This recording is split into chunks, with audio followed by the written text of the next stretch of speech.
Hello, everybody, and once again, we're live. And for those of you that are tuning in, once again, you will realize that I have been busily interviewing people that I personally know that are amazing. And I've been trying to get this next lady on for quite some time.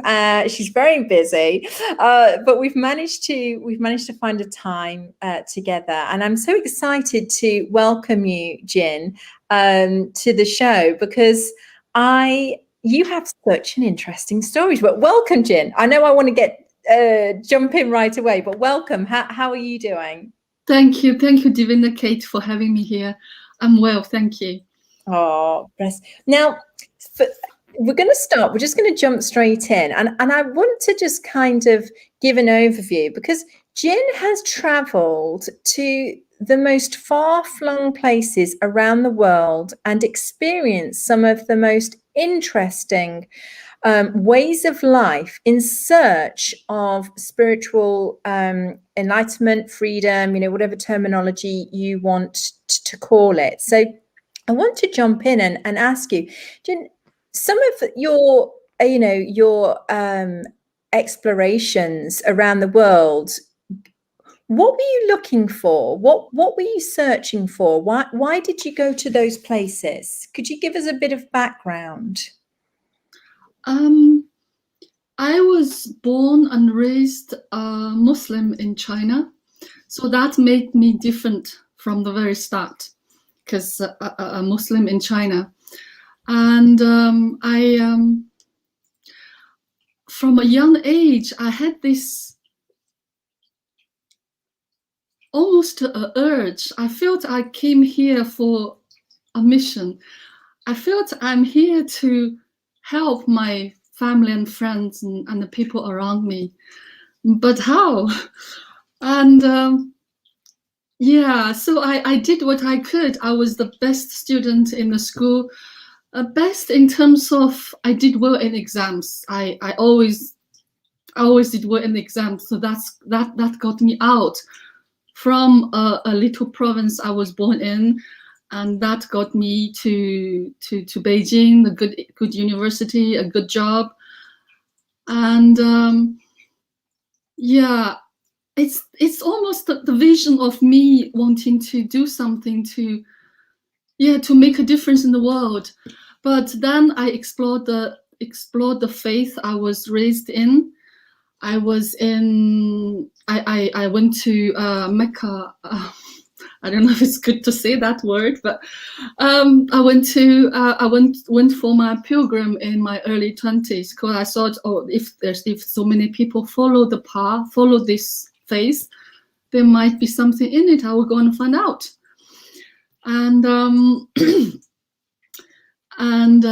later on, I delved into a Christian church, and I devoted myself to service every way I could. And yes, you mentioned about my travels. Yes, yeah, so you went to the heights of the Himalayas. You went to the depths of the Amazon jungle. And you were in the desert, and you lived in the desert in the Middle East. So tell us, what were you? I know you wanted to help people. What were you hoping to find there? I want to find a way. I want to find a way to expand myself. Find a way to first help myself, and then I could eliminate some of the sufferings in the world. I remember in the Himalayas, I walked up to 6,500 meters. And when I came down to the base camp, the first base camp, that is 5,800 meters high, I remember coming down, I couldn't face the camp. I just felt so dirty. So I hid myself in a monastery. There's a monastery between the first base camp and the second base camp, between 5,800 and 5,200 meters. There is a monastery, so I hid myself there, and I cried for days. I felt something, but I couldn't articulate it.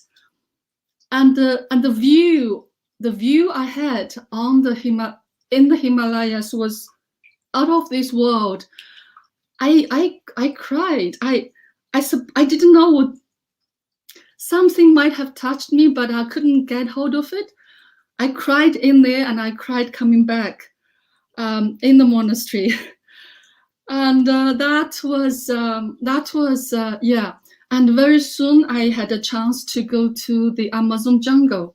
I went with an expedition to. We were raising funds for charities, and we walked Inca Trail for 12 days. And again, I remember end of the Inca Trail on the sun gate.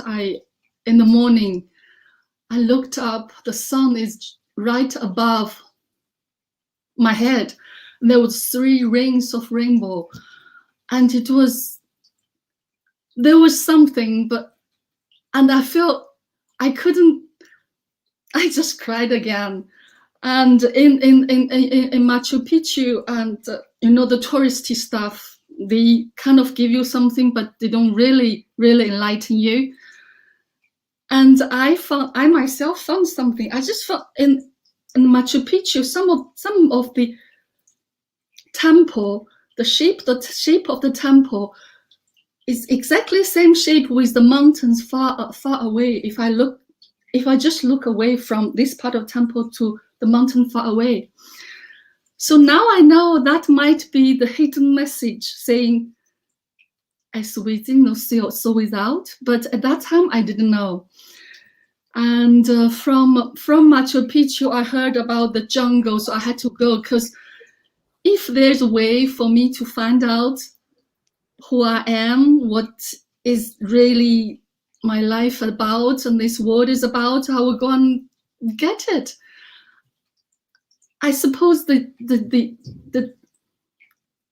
drive in me, the thirst in me, I would go high and low to find it, because otherwise, why I'm here? Yes, I love this, Jim, because I can relate so much. I was always searching for places or things outside of me, to share that enlightenment, to oh, okay, so now I get it, but it never came. It never came. And your story, it's so fascinating, because when you you just talked about service beforehand, and could you explain to us a little bit about your service in the church? Why didn't that work for you? Because obviously, we're in the path of the lineage of King Solomon. We serve. That's what we do. That's how we progress. So what was it that, why wasn't it working for you? What? I loved many moments of my time in church, because I was there 10 years, and I followed the most strict rules, because I thought if I do that, the door will open to me for higher, better teachings. And I suppose, like many religions in the world, good people follow them. I don't judge them. I still love my friends in church dearly. They are my friends then. They were my friends then. They're my friends now. And they will be my friends in the future. I felt suffocated in the end. I felt I lost myself. I lost myself in giving. Giving being my then interpretation of service. I gave and gave. I was empty, and I felt restricted. And I wasn't getting the nutrition and wisdom and higher teaching I was hoping. it's lost. I was lost in service. What if you call that service? I love this, all the stories about Jesus. I want to follow his footsteps. I want to be like him. I know he loves me and I want to be like him. But somehow it's not, I didn't get that.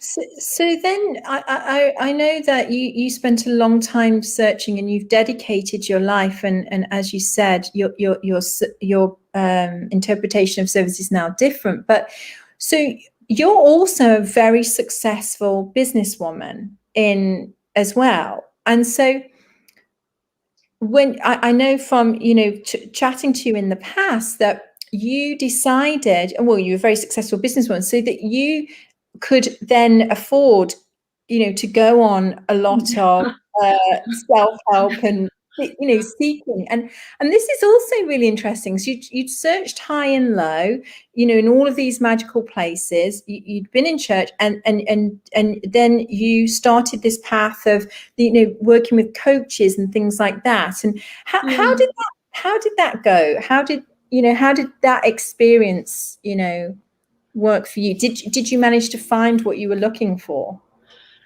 I paid the top ticket to the top coaches who promised me many things.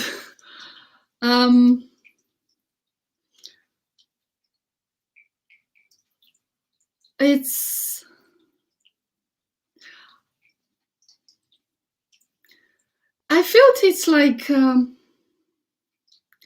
trying to find the cure, trying to make something new from the same ingredients that I have tried a lot of time already.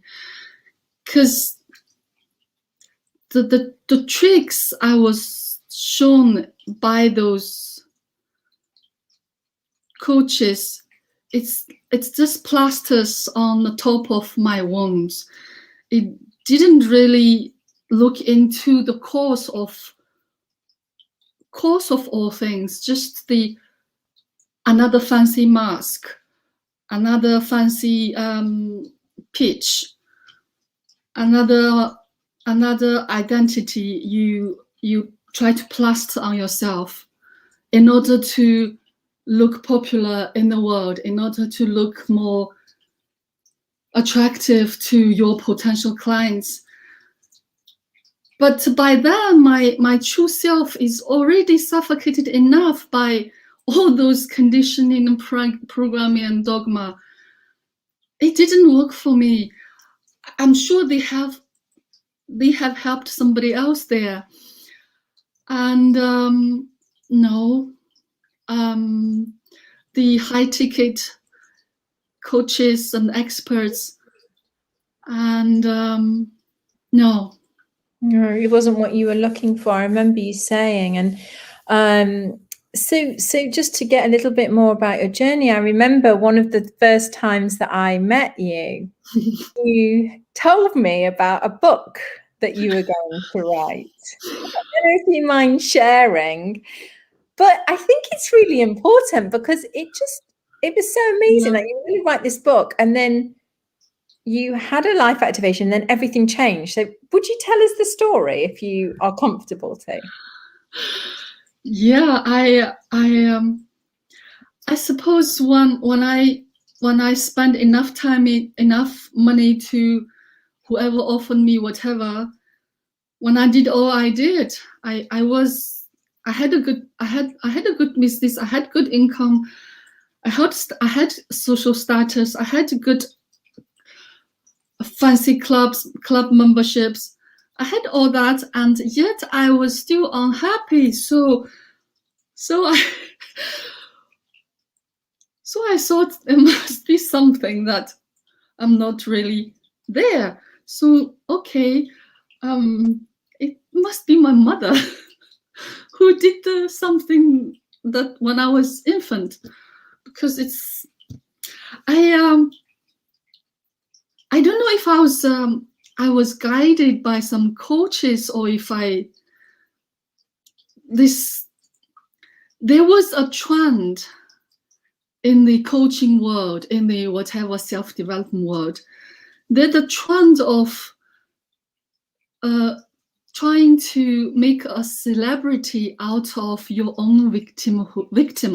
If you were a victim of some sort in the past, now you came, and then you could talk about it, and there's nothing wrong with that, because there were people who were really traumatized, and they came out of that, and that's important to let the world know. But what I got into is really think, what is my trauma?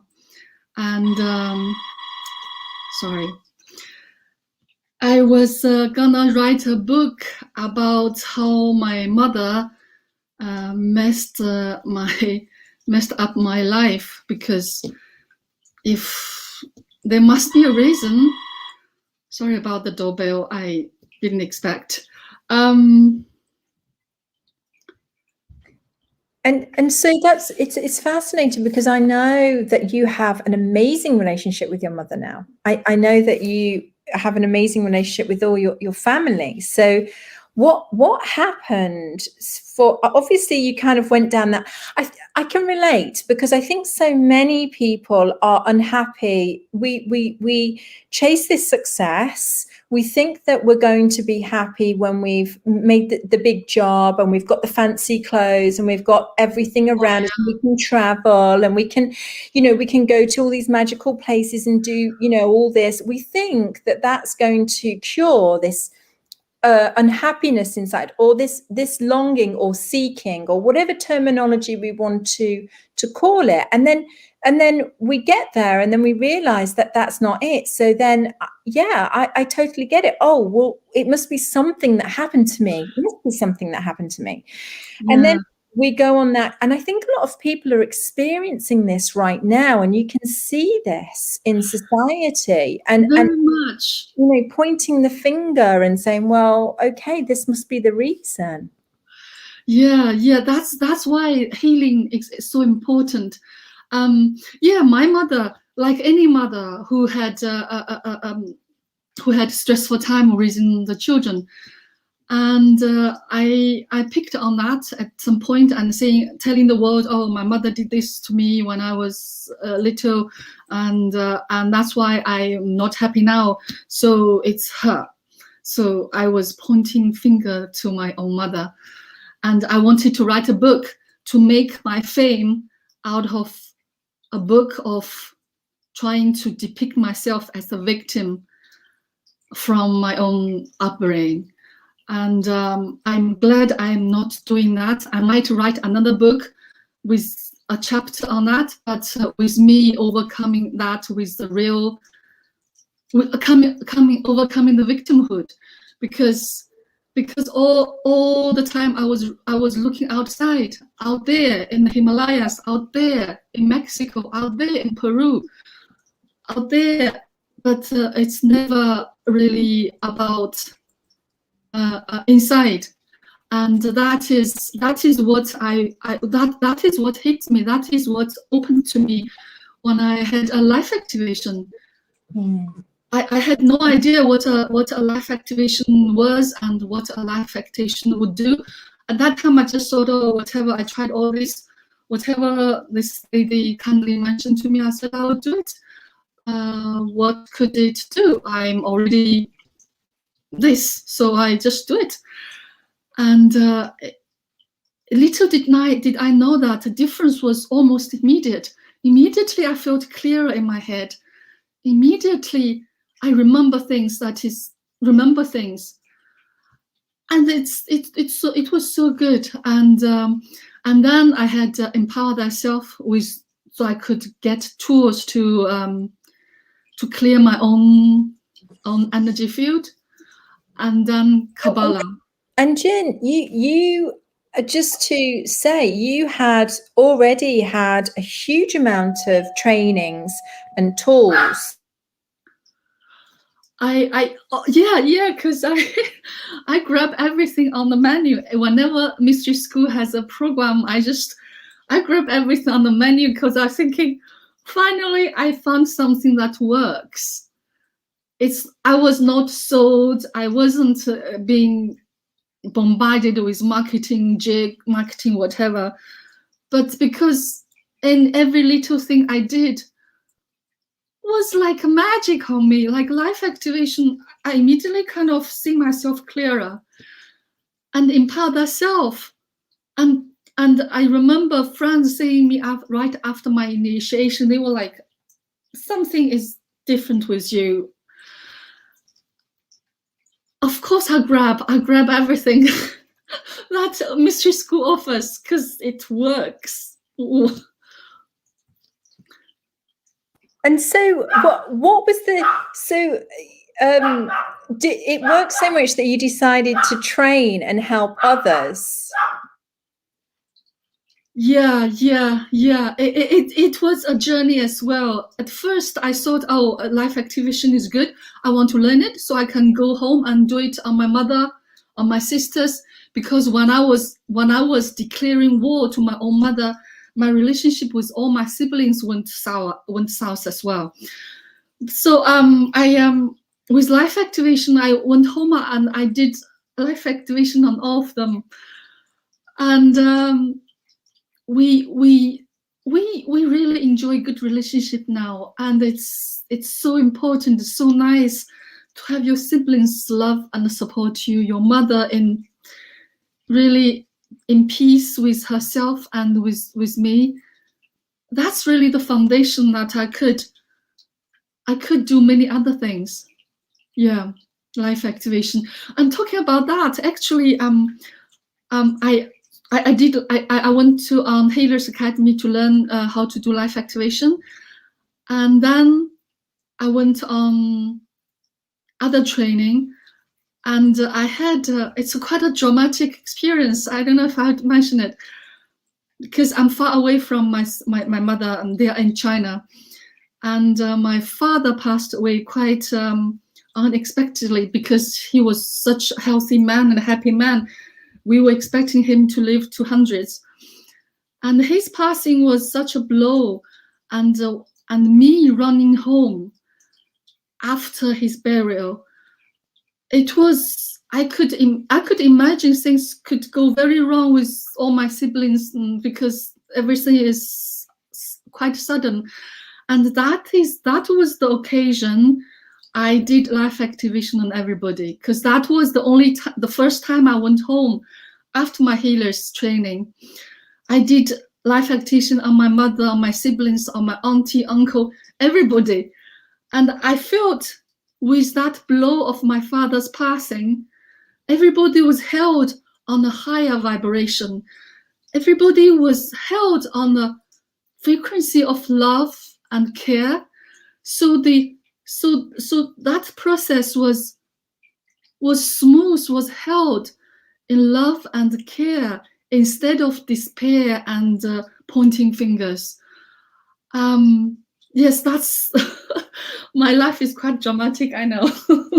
Wow, but I think we can all relate though, Jin. Just you speaking about that, about you just how much that when you were able to get that clarity, you had the session and you had that much clarity around what had actually happened, that love just overcame everything.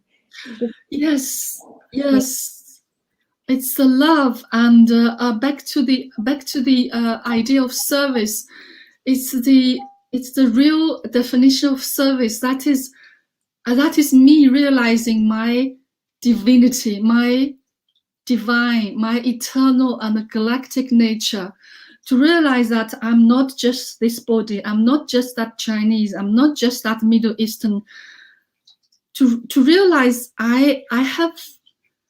It's not like some mindset coach give me something to read. Oh, you are powerful. Oh, yeah, I'm powerful. Because it's not outside plaster, but inside job, inside realization that I existed before everything around me. I participated in creating this world. I'm responsible for everything that is happening in my life, and I'm responsible everything happening in the world. That is really empowering. That is really, I'm claiming my responsibility. I claim with that responsibility comes my divinity. I am divine. How? Not because I'm bossy, I'm rich. No, I'm divine because I take responsibility. I see my responsibility. And service, the definition of service I love is with that, with the tools I have, life activation or Empower Thyself or whatever, I remind other people of their divinity, of their part in creating the world. Literally, it's just not a fancy poem, but quantumly, the teaching we created this. And it's not only my victimhood of even, back to the victimhood. Today on the news, Spears, the singer, Britney Spears, and even today she's having war with her own father. I could imagine the damage on her and on her family. And I was thinking, Brittany, go and get a life activation. And the father, because if only when everybody see themselves as divine, who is responsible, they could have peace, and then they could emanate that peace in the world. Do not waste your time fighting with your own father. I believe now, after all what I went through with my family, I know most parents love their children, with or without knowing how to express that. We could heal the world by healing our own family rifts. We heal the world by healing ourselves first and our family. And that is what I do now. I still have my other business, but I devote myself in spreading the good news about these powerful tools that is available to everybody, because mystery school was only reserved for the royal and elite, and now it's open for everyone. And hear my voice, it works. Just let me do a life activation on you and see how you feel, because you are royal and you are elite, and the change of you will change the world. It's so powerful, Jin. I really wanted you to tell your story, because I think every person listening here can relate on some level to what you have experienced. And we've all been and searched outside. We've all pointed the finger outside. We've all been in that victimhood. There's no judgment. We've all done it. We've all done it. And you have been brave enough, and thank you. And just like, it's just so, you've been so open, but just to say, well, hang on a minute. No, this is within me. And, when I see, my divinity and I feel my divinity, then all of that, all the questions that you had, that you were originally searching for. They start to appear, those.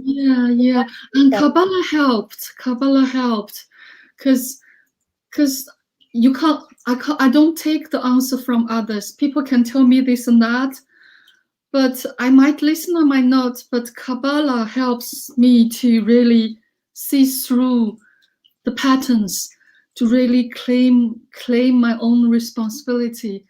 Kabbalah helped. And so life activation is the start, but there will be other steps if one choose to follow.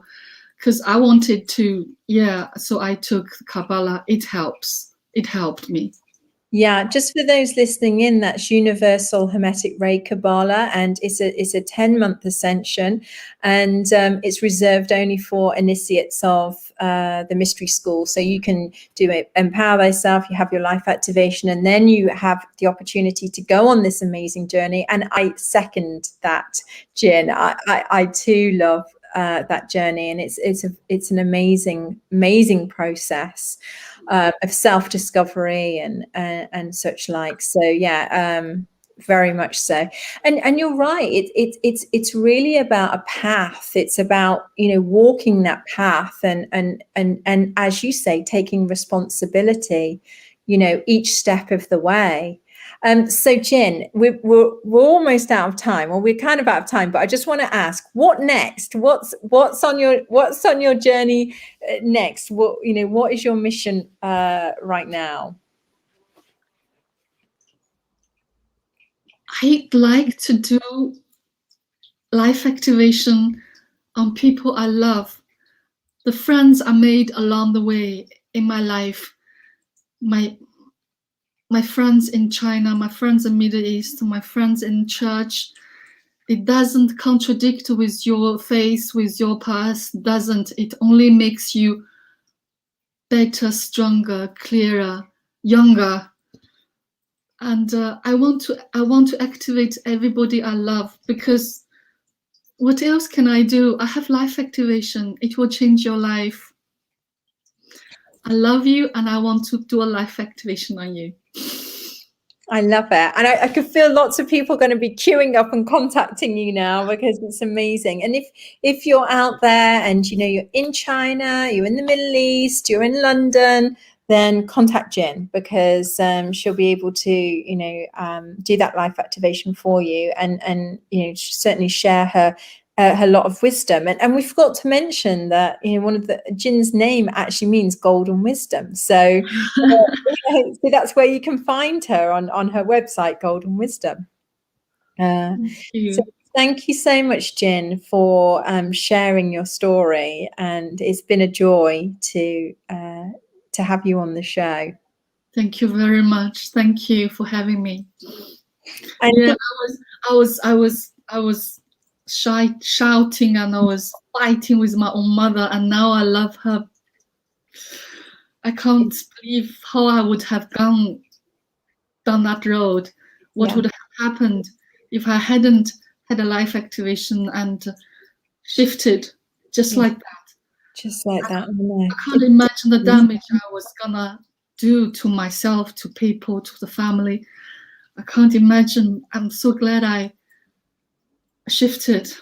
Yeah, I am so pleased that you found it, and I know that you do such good work for so many others, and that's just a beautiful thing as well.